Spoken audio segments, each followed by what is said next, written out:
الرحمن الرحیم۔ آج کا ہمارا دوسرا سبق جو کہ سورہ العنکبوت پر مشتمل ہے۔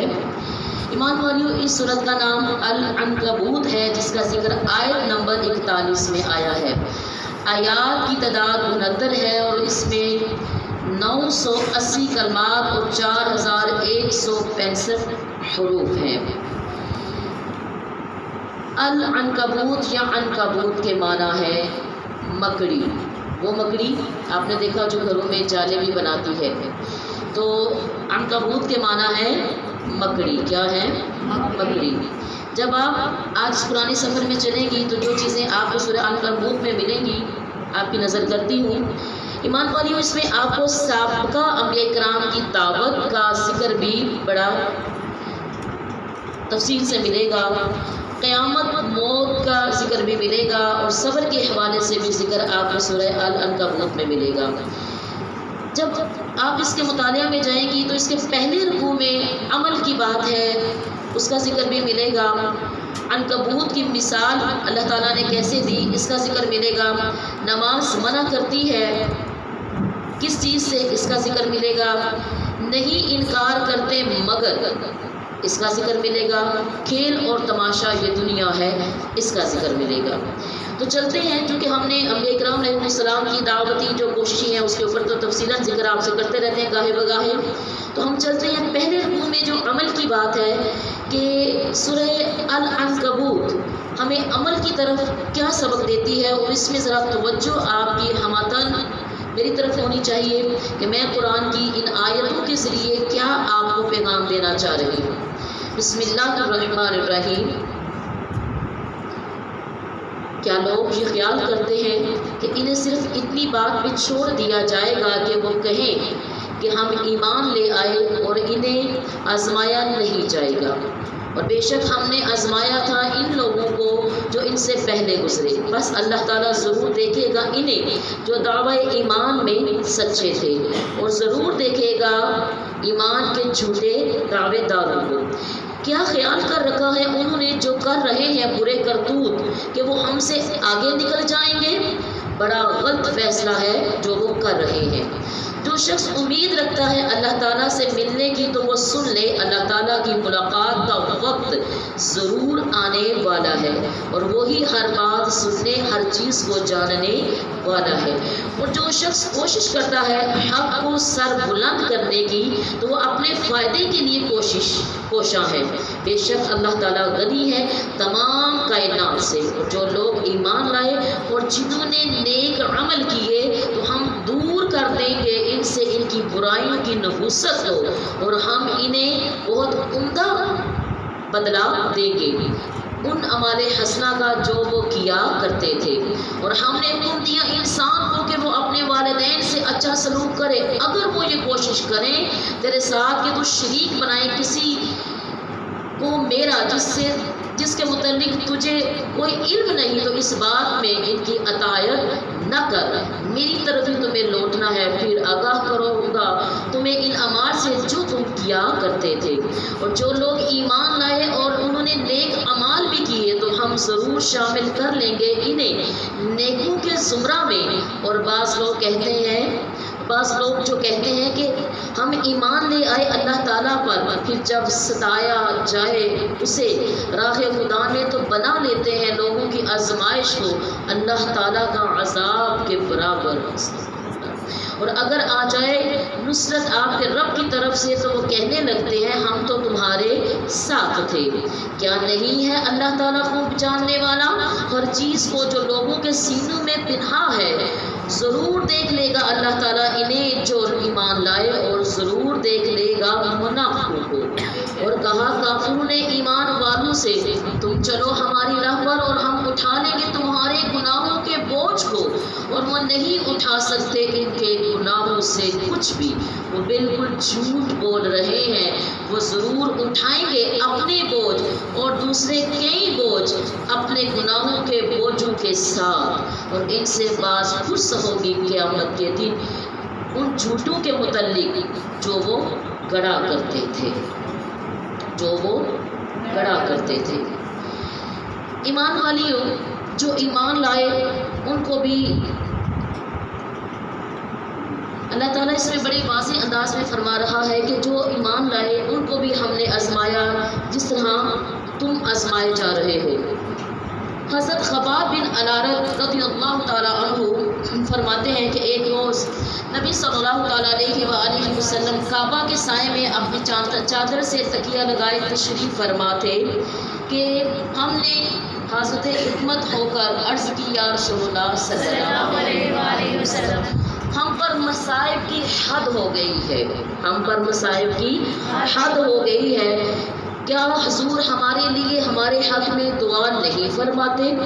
تو حضور صلی اللہ علیہ وآلہ وسلم نے فرمایا یہ مصیبتیں صرف تم ہی برداشت نہیں کر رہے ہو بلکہ تم سے پہلے کفار کا یہ طریقہ تھا کہ مومن کو پکڑتے، اس کے لیے ایک گڑھا کھودتے، پھر اس گڑھے میں اسے کمر تک گاڑ دیتے، پھر آری لا کر اس کے سر پر چلائی جاتی اور کاٹ کر اس کے 2 حصے کر دیے جاتے، بعض پر لوگوں کی کنگیاں چلائی جاتی اور ان کے گوشت اور ہڈیوں کو ادھیڑ کر رکھ دیا جاتا، اس کے باوجود بھی وہ مومن اپنے دین پر ثابت قدم رہتے۔ اے خباب، اللہ کی قسم یہ دین ہر سو پھیلے گا، اس کے ضلع ہمایوں میں اتنا امن و امان ہوگا کہ صنعاء سے چل کر ایک شخص اس نے موت تک سفر کرے گا اور اللہ تعالیٰ کے سوا کسی کا خوف اس کو نہ ہوگا۔ ایمان والیو، اللہ کے نبی صلی اللہ علیہ وآلہ وسلم نے کتنے خوبصورت انداز میں اپنے صحابہ کو فرماتے ہوئے ہماری یہ تربیت فرمائی ہے کہ دین کی راہ میں مشکلات ہیں، پریشانیاں ہیں، آزمائشیں ہیں، ہمیں کیا ثابت قدم رہنا ہے۔ جب میں آپ کو یہ ترجمہ سنا رہی تھی تو اس میں والدین کے حوالے سے بھی ذکر کیا گیا تھا۔ آج سے پہلے آپ نے یہ پڑھا کہ قرآن یہ کہتا ہے کہ والدین کا ادب کرو، اس کا احترام کرو، اس سے حسن سلوک سے پیش آؤ۔ یہاں پر بھی اللہ سبحانہ و تعالیٰ نے سورہ العنکبوت میں بھی یہ بات فرمائی ہے کہ والدین کے ساتھ حسن سلوک کرو، لیکن ایک اور امر اللہ تعالیٰ نے واضح کر دیا اور وہ کیا تھا کہ اگر والدین بھی شرک کا حکم دیں تو یہ اس حکم کو ان کے نہ مانا جائے۔ یہ درست ہے کہ ماں باپ کے بڑے حقوق ہیں، لیکن اللہ کا حق دنیا بھر کے حقداروں کے حقوق سے زیادہ عرفہ اور اعلیٰ ہے۔ ایمان والیو، حضرت سعد بن ابی وقاص فرماتے ہیں کہ یہ آیت میرے حق میں نازل ہوئی۔ آپ فرماتے ہیں کہ میں اپنی ماں کا بڑا فرما بردار بیٹا تھا اور خدمت گزار بھی تھا۔ جب میں مشرف با اسلام ہوا، یعنی کہ جب میں نے اسلام کو قبول کیا تو میری ماں نے کہا کہ کیا تم اپنے اس نئے دین کو چھوڑ نہیں سکتے؟ اگر تم نہیں چھوڑو گے تو میں اپنا کھانا پینا چھوڑ دوں گی اور اسی طرح بھوکی پیاسی رہتی ہوئی مر جاؤں گی، تو پھر لوگ تمہیں یہ کہہ کر پکاریں گے کہ یا قاتل امی ہی، کہ ہے اپنی ماں کے قاتل۔ تو حضرت سعد بن ابی وقاص فرماتے ہیں کہ جب میری ماں نے ایسے کلمات کیے تو 2 دن تو میں نے انتظار کیا کہ جب اسے بھوک نے تنگ کرے گی، 2 دن تو انتظار کیا کہ جب ماں کو بھوک تنگ کرے گی، پیاس لگے گی تو وہ خود بخود کھانا کھانے لگے گی، لیکن میں نے دیکھا کہ وہ اپنی ضد پر قائم رہی، میری ماں اپنی ضد پر قائم رہی، تو میں نے اس کو صاف الفاظ میں بتا دیا کہ اے ماں، اگر ایک کی بجائے تیری 100 جانیں اور بھوک کی وجہ سے وہ ایک کر کے نکل بھی جائے تو تب بھی میں اپنا دین نہیں چھوڑوں گا۔ اس نے میرا یہ عزم مضبوط دیکھا تو اس نے کھانا پینا شروع کر دیا۔ یہ تھی ماں باپ کے حوالے سے۔ عمل کی بات ہم نے کی ہے پیچھے بھی، یاد رکھیں اقبال فرماتے ہیں عمل سے بنتی ہے زندگی، جنت بھی جہنم بھی، لکھا کی اپنی فطرت میں نہ نوری ہے نہ ناری ہے۔ عمل ایک ایسی چیز ہے ایمان والیوں کہ انسان جو نیت کرتا ہے، یہ عمل کیا ہے؟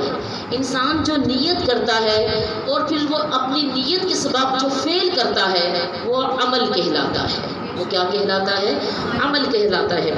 نبی صلی اللہ علیہ وآلہ وسلم نے ارشاد فرمایا کہ جس نے ہدایت کی طرف لوگوں کو دعوت دی اور لوگوں نے اس ہدایت کو قبول کیا اور اس پر عمل کیا تو سارے عمل کرنے والوں کا ثواب اس داعی کو ملے گا جو اس کے ثواب میں بھی کوئی کمی نہیں ہوگی۔ اور جس نے گمراہی کی دعوت دی اور لوگوں نے اسے قبول کیا یعنی کہ اپنا لیا اور اس کے مطابق عمل کیا تو سب گمراہوں کی گمراہی کا بوجھ اس پر لادا جائے گا اور اس کی بوجھ میں ذرا بھی کمی نہیں کی جائے گی۔ ایمان والیوں، اب عمل تو ہم بھی کر رہی ہیں، کام تو ہم بھی کر رہی ہیں، اچھے کر رہی ہیں یا برے کر رہی ہیں، اس بات کا ہم نے احتساب کرنا ہے، سیلف انالیسس کرنا ہے، ہم نے خود ہی کا احتساب کرنا ہے، کیونکہ ہماری تربیت جو ہمارے بانی مومنٹ ہمارے ادنا ترین نوکر مصطفیٰ بہن محمد جمیل شہید رحمۃ اللہ تعالیٰ علیہ نے فرمائی ہے، اللہ کی توفیق کے ساتھ آپ فرماتے ہیں کہ میرے مشن کے بیٹی اور بیٹوں یاد رکھو، اس بات کو ہمیشہ یاد رکھنا کہ میں کسی کو کچھ کیوں کہوں میں اپنا احتساب کروں گا، یا کہ میں کسی کو کچھ کیوں کہوں میں اپنا احتساب کروں گا، میں اپنا احتساب کرتے کرتے جیوں اور مروں گا۔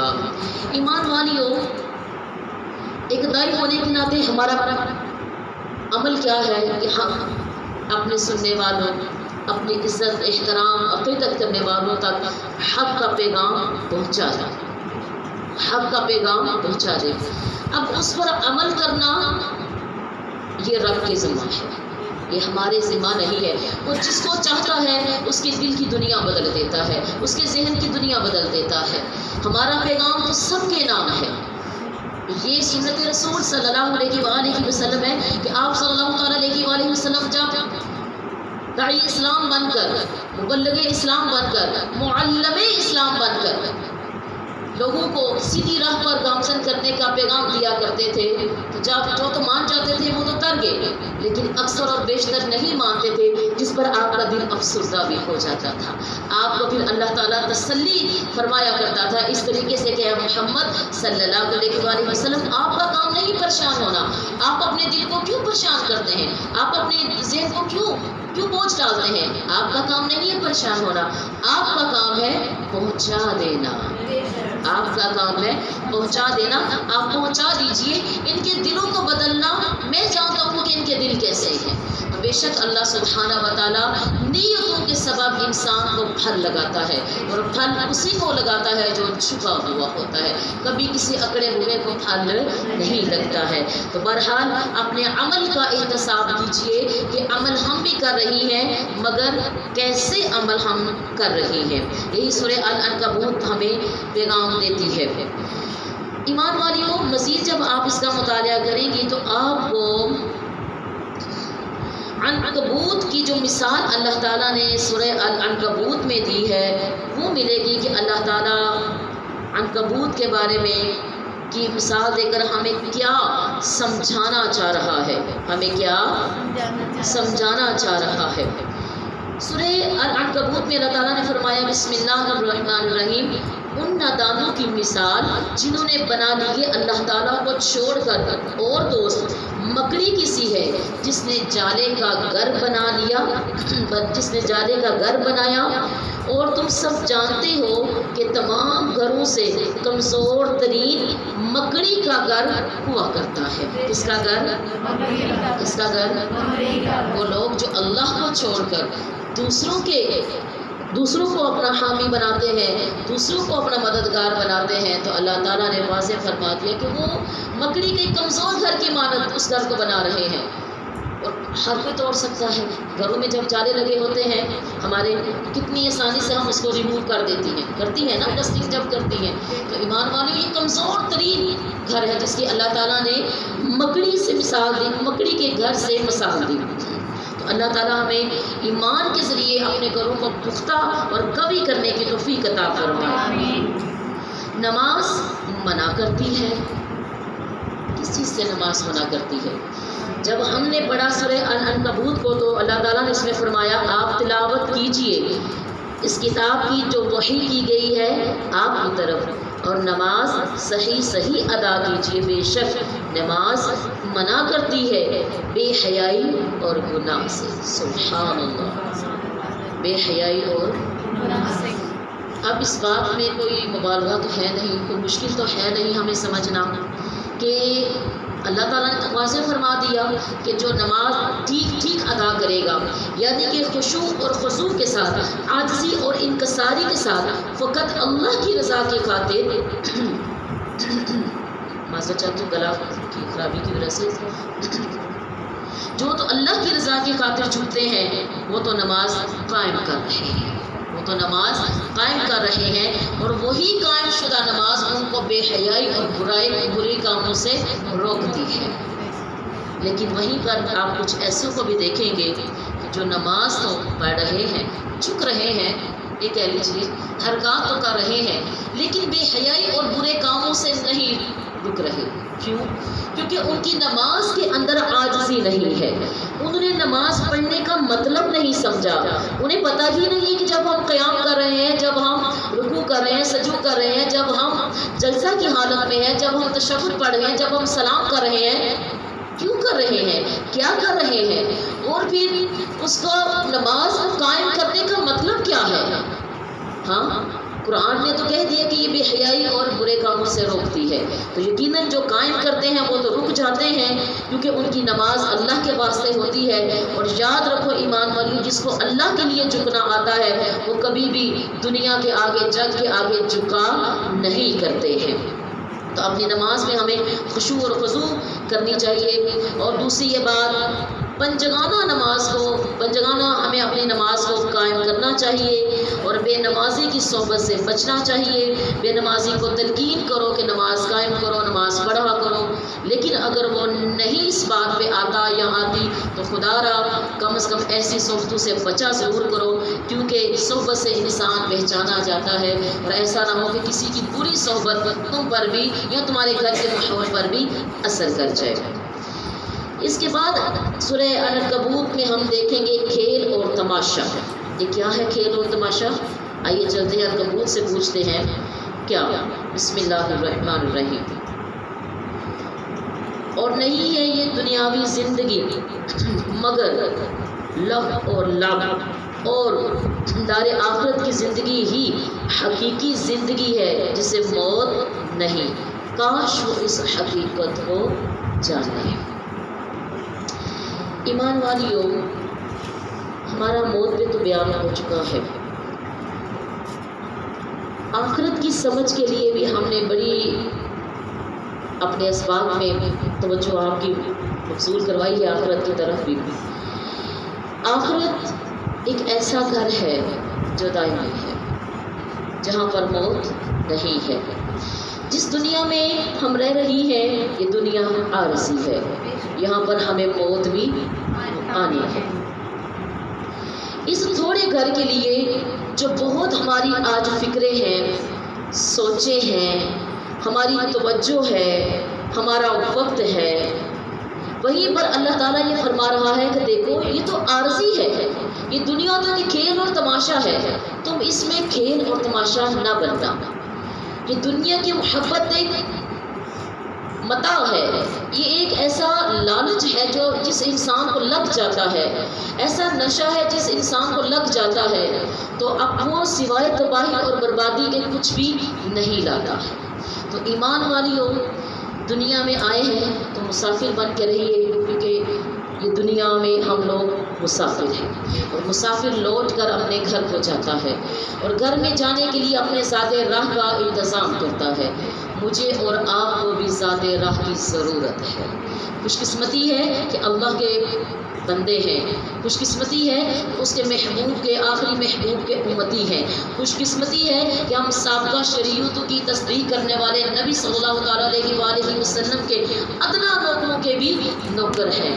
لیکن ہمیں بہنوں اس خوش قسمتی کے ساتھ ساتھ اس بات کو بھی سمجھنا ہے کہ ہمیں جب روز محشر اللہ کے حضور میں حاضر ہونا ہے تو ہماری نگاہیں شرمندگی سے نہ جھکی ہوں۔ جب ہمارے پیارے آقا حضرت محمد صلی اللہ تعالیٰ علیہ وآلہ وسلم اپنی امت کے دیدار کے لیے اپنی امت کے واسطے کھڑے ہوں گے، امتی ان کے دیدار کے لیے ترستے ہوں گے، تو ہمیں وہاں پر اپنے آپ کو شرمندہ نہیں کرنا ہے۔ اور جب ہمیں لحد میں اتارا جائے، قبر میں اتارا جائے، تو ہمیں قبر ہم سے راضی ہو، منکر و نکیر ہم سے راضی ہو، رب ہم سے راضی ہو۔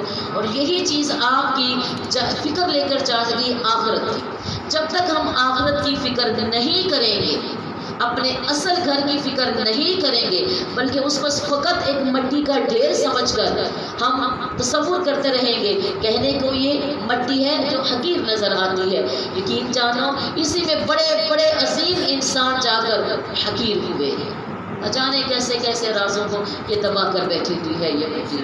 تو ایمان والیوں، ہمیں بھی مٹی سے پیدا کیا گیا ہے، اور ہمیں اپنی حقیقت کو جانتے ہوئے اپنے اصل گھر کی تیاری کرنی ہے۔